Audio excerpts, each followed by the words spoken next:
इनके लबे रंगी की निछावर थी कि जिसने।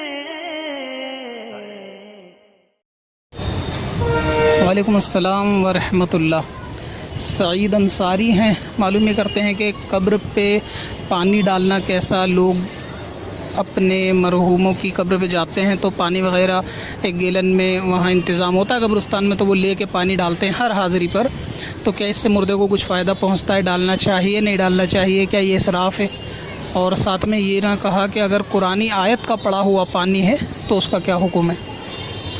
अव्वल तो ये कि जब कब्र शुरू में तैयार होती है ना, यानी दफीने के बाद फ़ौरन जो कब्र सेट करने के लिए पानी वगैरह डाला जाता है फ़र्स्ट टाइम, तो वो कब्र को जो है वो यानी सेट करने के लिए डाला जाता है पहली मर्तबा, ताकि मिट्टी अपनी जगह पर जम जाए और वो हवा वगैरह से उड़े ना।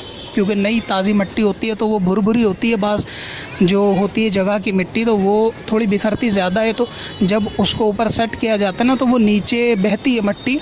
तो वो सेट करने के लिए पहली मर्तबा पानी डाला जाता है। वो डालना हदीस पाक से भी साबित है शुरू के टाइम में, तो ये तो डालना चाहिए, इसमें कोई हर्ज वाली बात नहीं है, क्योंकि ये सेट करने के लिए होती है। बाकी आपने कहा कुरानी आयतों का पड़ा हुआ पानी, तो ये तो बेअदबी है। ये कुरानी आयतों का या कुरानी किसी भी आयत या किसी भी ऐसे ज़िक्र का पड़ा हुआ पानी कब्र पे डालना, ऐसा नहीं करना चाहिए और उमूमन ऐसा होता भी नहीं है। और अगर कोई इस नीयत से करता है कि इससे मुर्दे को कोई फ़ायदा पहुंचता हो, तो ये उसके इल्म की कमी है।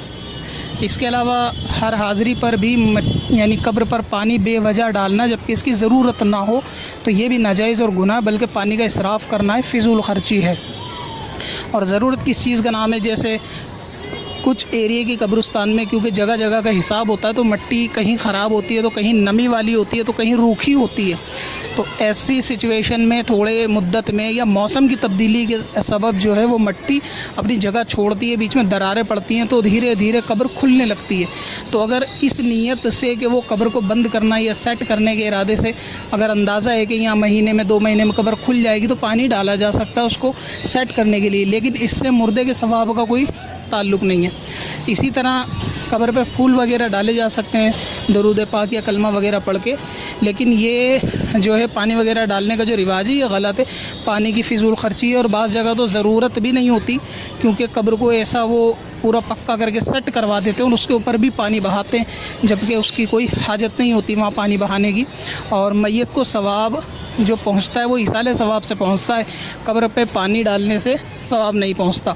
और ना ही कब्र पे पानी डालने से मैयत को अंदर कोई नफ़ा पहुँचता है।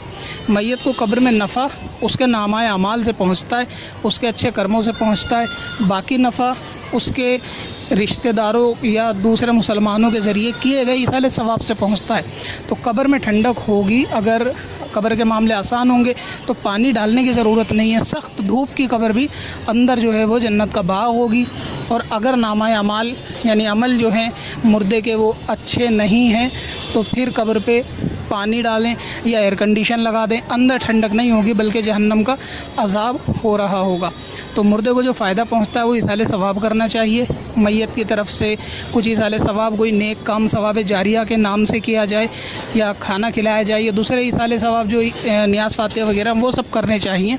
उससे मुर्दे को यकीनन फ़ायदा पहुँचता है वो सवाब का।